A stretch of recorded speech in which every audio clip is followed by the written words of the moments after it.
오늘 3절 본문을 보면 무리가 모든 나라 백성을 두려워하여 제단을 그 터에 세우고 그 위에서 아침 저녁으로 여호와께 번제를 드리며라고 하고요. 6절을 보면 그때에 여호와의 성전 지대는 미쳐 놓지 못한지라라고 말씀하고 있습니다. 그러니까 이 말씀은 그들의 어떤 아쉽고 부족함에도 불구하고 그럼에도 지금 그들은 성전이 있었던 그 터에서 무엇을 하기 시작했다고 하는 말로 들리십니까? 바로 예배를 드렸다라고 말씀하고 있는 것입니다. 이들의 예배는 얼마나 감격적인 예배였을까요?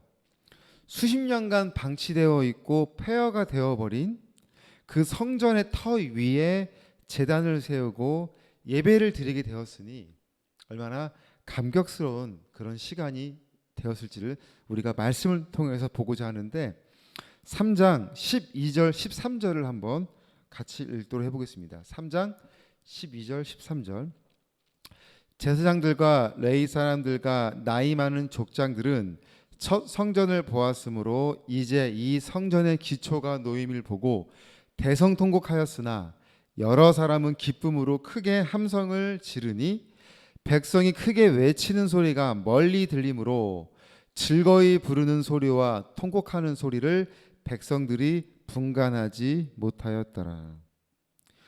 오늘 이 말씀을 우리에게 주시는 가운데 그들이 하나님께 예배를 드릴 수 있다는 그 사실 하나만으로도 가슴 벅찬 지금 감격을 경험하고 있음을 보게 됩니다. 이들의 예배에 감격이 있었습니다.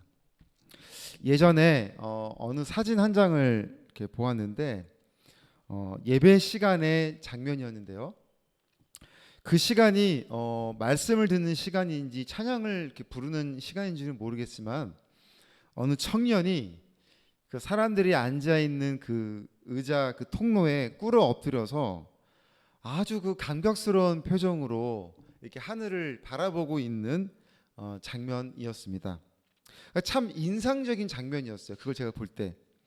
그러니까 사람들의 시선을 아랑곳하지 않고 모두가 앉아 있는 그 자리에 본인은 그 가운데 복도에서 무릎을 꿇고 하나님을 바라보고 있는 그 젊은 청년의 그 감격적인 그 순간은 사람들을 의식하지 않고 얼마나 그 시간이 감격스러운 시간이었는지, 얼마나 그 감격을 주체할 수 없었으면 그렇게 그 사람은 할 수 있었을까라는 생각을 이렇게 하면서 참 부럽기도 하고 또 한편으로는 좀 부끄러운 모습도 경험하였어요. 근데 우리는 그렇게 하지 못할 때가 많잖아요. 하나님을 만나는 예배의 자리에서 사람들 시선도 이렇게 신경 쓰게 되고 괜히 막 혼자 막 유별나게 행동하는 것 같고 또 때로는 그 전해지는 말씀이 오늘 나에게 맞는 말인지 아닌지를 막 이렇게 판단할 때도 우리가 있지 않습니까?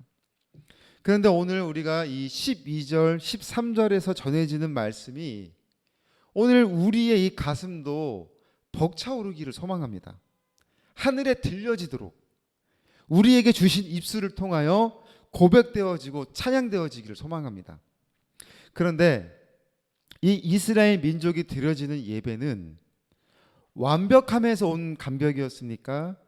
부족함에서 오는 감격이었습니까? 2절 후반을 다시 한번 보면 말씀 2절 후반을 보면 이렇게 얘기합니다.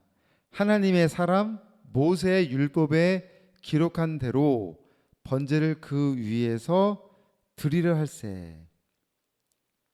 그러니까 지금 이들이 이 말씀을 통해서 우리가 느껴지는 게 얼마나 철저하게 지금 말씀대로 예배를 드리고자 하는지를 지금 보여주고 있는데 그러나 실상은 어땠습니까? 예배를 드리는 처소가 미처 준비되지 못한 예배가 되었다는 거죠. 어떻게 보면은 아예 시작도 못한 그런 곳에서 18년의 시간 동안 예배를 드리고 있었습니다. 근데 오늘날 우리의 관점으로만 봐도 지금 이들의 이 예배 환경은 너무나 초라해 보이는 거 아니겠어요? 예배를 드리는 건물이 없었던 거예요. 사람들이 보기에는 부족한 환경의 예배라고 할 수 있잖아요. 그런데 그 부족함의 자리에서 감격이 넘쳐나고 있습니다. 감격스러운 예배는 크게 두 개의 함성이 존재해야 한다고 오늘 성경은 말씀해요. 첫 번째 함성은 뭐냐? 회복과 회개의 함성이에요. 두 번째는 감사와 기쁨의 함성입니다. 가장 부흥했던 시기를 경험했던 어른들이었어요. 또한 가장 처참한 시기를 경험했던 어른들이었습니다. 그러니까 그렇게 성전이 다시 세워지게 되면은 하나님의 주권이 회복이 되고, 또한 왜 이렇게 이들이 이런 시간을 경험하게 됐는지를 그들이 경험할 때는 자신들의 죄 때문이었다고 알고 있기 때문에 성전이 무너지고 포로 생활을 하고 그 70년의 포로 생활을 마치고 20년의 그 시간을 또 허송세월 해가지고 예배를 드려지는 이 감격스러운 모든 일련의 과정들이 자신들이 지은 죄의 결과라는 것을 알았던 그들이기 때문에 어른들은 하나님의 성전이 회복되어지는, 그러니까 미처 성전이 지어지지 않다 하더라도 함께 모여 예배 드릴 수 있다는 그 사실 하나만으로도 회복과 회개의 마음으로 예배의 자리에 지금 오게 된 거예요. 그리고 그 세대의 사람들은, 그 시대를 살아가는 사람들은 살아계신 하나님을 경험하게 되므로 감사와 기쁨으로 무엇을 바라보냐면 비전을 바라보게 되는 거예요. 아, 우리가 이런 가운데서도 말씀을 지키고 하나님 중심으로 모이는 우리 삶 가운데 하나님 주시는 기쁨과 감사가 넘쳐남은 현실에 안주하는 것이 아닌 하나님이 우리를 향한 계획에 대한 그 비전을 바라보는 예배의 자리가 되었던 것이에요. 그러니까 이것이 균형 있는 함성이 되어질 때 그 예배는 살아있는 예배가 되며 감격스러운 예배가 되어지는 거죠. 그러니까 제가 어저께도 막 밤에 이 설교문을 작성하는데 저도 그런 막 감격적인 예배에 막 흠뻑 젖었으면 좋겠다라는 그런 사모함이 생기더라고요. 또 그렇게 살지 못하는 저의 모습 가운데서도 회개하는 마음도 가졌습니다. 사랑하는 여러분, 온 마음으로 드려지는 예배를 하나님은 받으세요. 예배에서 가장 중요한 것은 예배를 드리는 자들의 상한 심령과 그 하나님을 교통하려는 마음이지 예배를 드리는 화려한 건물이나 장소가 아닙니다. 그렇다면 오늘 본문을 통해서 하나님은 이들의 어떠한 면에서 이들의 예배가 완벽하다고 보셨는지를 우리가 같이 한번 말씀을 통해서 나눠볼 때, 첫째, 그들의 자발적인 참여의 예배였습니다. 1절을 다시 한번 볼까요? 1절을 보면 이스라엘 자손이 일제히 예루살렘에 모인지라, 그렇게 돼 있죠. 일제히 예루살렘에 모인지라. 근데 이 일제히라는 이 히브리어는요, 1 플러스 제가 합성된 단어예요. 3장 1절에 이들이 일제히 예루살렘에 모인지라. 일제히라는 말이 있죠. 일제히라는 말은 1과 제가 합성된 히브리어예요. 그럼 1은 히브리어로 무슨 의미가 있느냐? 오직 하나라는 의미가 있어요. 오직 하나. 그 다음에 제히는 사람을 이야기합니다. 그러니까 이 성경에서 말하는 일제히라는 말은 그 각자 성읍에서 살았던 이스라엘 민족이 마치 한 사람이 모인 것 같은, 모두가 하나가 되어져 있는 예배가 되었다라는 거예요. 그리고 2절을 보면, 2절의 중반을 마지막을 보면 이렇게 이야기하죠. 후반에 보면은 그의 형제들이 다 일어났다고 얘기하죠. 중간에 보면 요사닥의 아들 예수아와 그의 형제 제사장들과 스알디엘의 아들 스룹바벨과 그의 형제들이 다 일어났다. 2절에 그렇게 말씀하잖아요. 그러니까 오늘 이 자발적인 예배가 그들이 어떠한 마음으로 지금 이 자리에 참여했는지를 성경 우리에게 말씀하고 있는 거예요.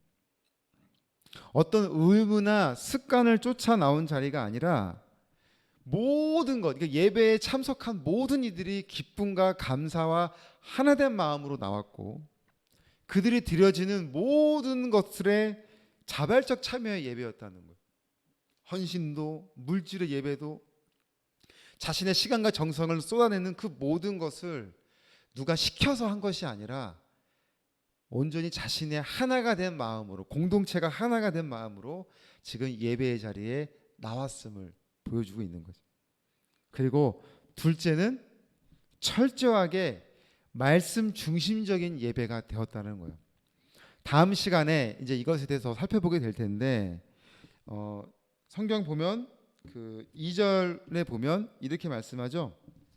2절 후반에 보면 하나님의 사람 모세의 율법에 기록한 대로라고 하잖아요. 2절 후반을 보면, 그러니까 하나님의 사람 모세의 율법에 기록한 대로 예배를 드리려고 했다는 거예요. 그러니까 오늘날로 보면은 철저하게 말씀 중심적인 예배를 드리고자 했던 것입니다. 사랑하는 동역자 여러분, 완벽함과 부족함의 차이는 바로 여기에서 차이가 나는 거예요. 철저하게 하나님 중심으로 온전하게 서 있는, 모두가 한 마음이 되어 서로 다른 생각이나 다른 관점이 아닌 말씀 안에 하나가 되어져 있는 그 모임에 완벽함이 있다고 말씀하는 거예요. 예배의 환경, 드려지는 어떤 처소의 분위기, 그런 것이 붙어오는 예배가 아닌, 비록 허름하고 정말 거기서 돼? 라고 말하는 가운데 있다 할지라도 거기에 드려져 있는 그 사람들이 얼마나 간절하고 갈급한 심령으로 정말 하나님만 바라보고자 하는 그런 마음으로 모여 있는지에 따라 하나님은 그 예배의 완벽함과 부족함을 결정하시겠다는 말씀을 우리에게 하고 있습니다. 저와 여러분의 믿음 생활에도 또한 이 안호선의 사역 위에도 하나님의 말씀으로 바로 세워지고 하나님의 말씀으로부터 격려와 용기를 받아 매 순간이 감격이 있는 그런 저와 여러분의 생활과 우리 안양 호스피스의 사역이 될 수 있기를 바랍니다. 감격이 있었으면 좋겠어요. 정말 이 감격이 주체할 수 없을 정도로 우리의 모든 것들을 사로잡았으면 좋겠어요. 그러면 너무나 그것을 정말 간절히 바라는 그런 마음을 제가 가졌어요. 저와 여러분에게도 하나님이 주시는 그 은혜가 충만한 그런 삶이 되시길 바랍니다. 아멘. 오늘 우리가 기도할 때 호스피스와 한우와 가족들을 위해서 기도하기를 원합니다. 영육 간의 고통으로부터 평안함을 얻을 수 있도록. 지금 이제 막 너무 더워지면 가장 또 힘든 분들이 가장 약한 분들이잖아요. 우리 경험적으로 아는 거지만 그들이 너무나 힘들지 않도록 하나님 붙잡아 주시고 영육과의 강건함으로 붙잡아 주시고, 무엇보다도 반드시 하나님을 꼭 만나는 그런 자리가 되게 해달라고, 또 코로나에 운영을 하는 병원들의 어려움이 없도록 우리 이 시간 같이 한번 같이 합심하여 기도하겠습니다. 사랑의 하나님 감사합니다.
예수님의 이름으로 기도드립니다. 아멘.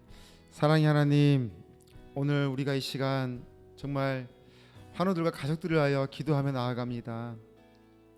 침상 끝에서 절망하고 있는 우리 환우들 가족들을 긍휼히 여겨주시고 그들의 지쳐있는 손을 붙잡아 주시는 가운데 하나님이 주시는 참된 평안함이, 천국에 대한 소망이 우리 환우와 가족들에게 온전히 임해지는 시간이 되기를 원합니다. 스쳐 지나가는 복음이 아닌 반드시 하나님을 만나는 자리가 되게 하여 주시고, 흔들리거나 포기하는 믿음을 아닌 더욱더 굳건히 믿음을 지키며 하나님을 바라보는 우리 환우와 가족들이 되게 하여 주시옵소서.